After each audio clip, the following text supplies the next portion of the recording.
One of the first Shelbys that I bought, and I say one of them, is I bought a 1967 GT350 4-speed that was lime gold. And I called a friend of mine who worked for American Airlines, and it just seems like the airline enthusiast, or they have a career there, or pilots, they have a real interest in the Shelbys, and I guess it's the go fast.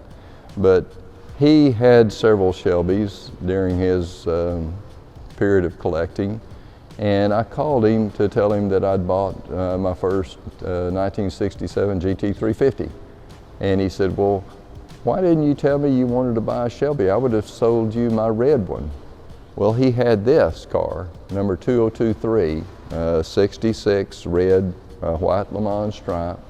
So I told him, well, I didn't realize that. I'd prefer to have your car.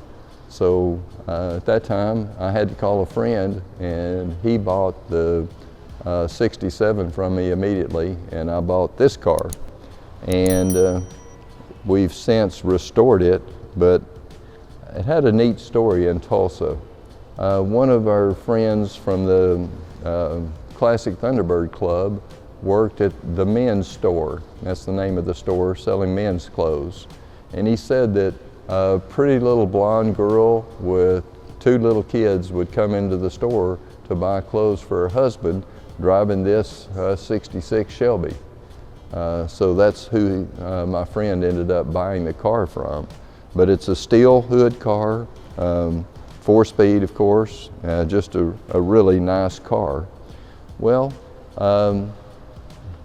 he was selling this car, but he had also taken the rear end out and put in this car, because he bought this car from his brother-in-law, and it's number 415, and he loved it.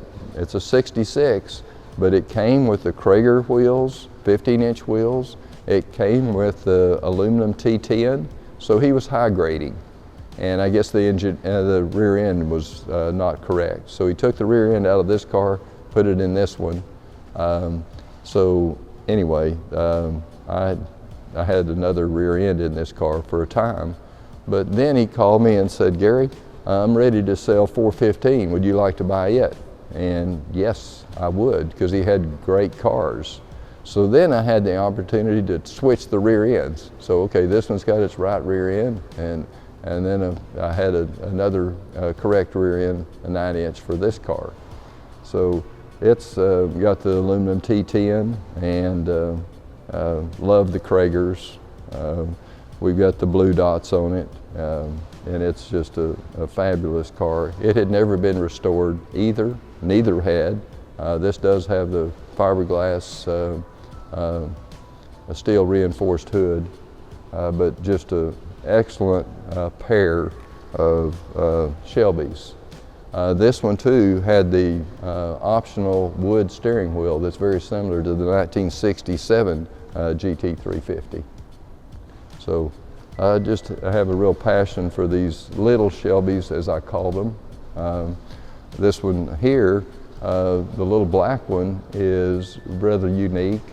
I can't recall for sure, but I think there were 9 black automatic GT350s in 1966. So it was owned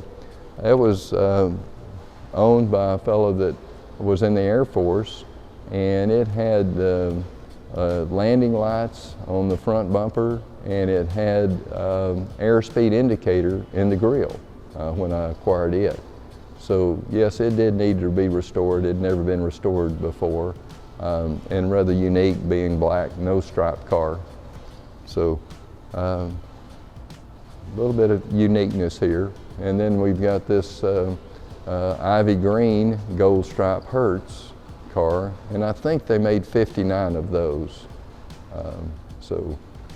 It's kind of, you hear different numbers. I was looking at the red Hertz car that's back here that I'm planning to take to Meekum, and I look at one thing and it says 53 of them, look at another thing it says 50, so very few though that were not black gold stripe cars.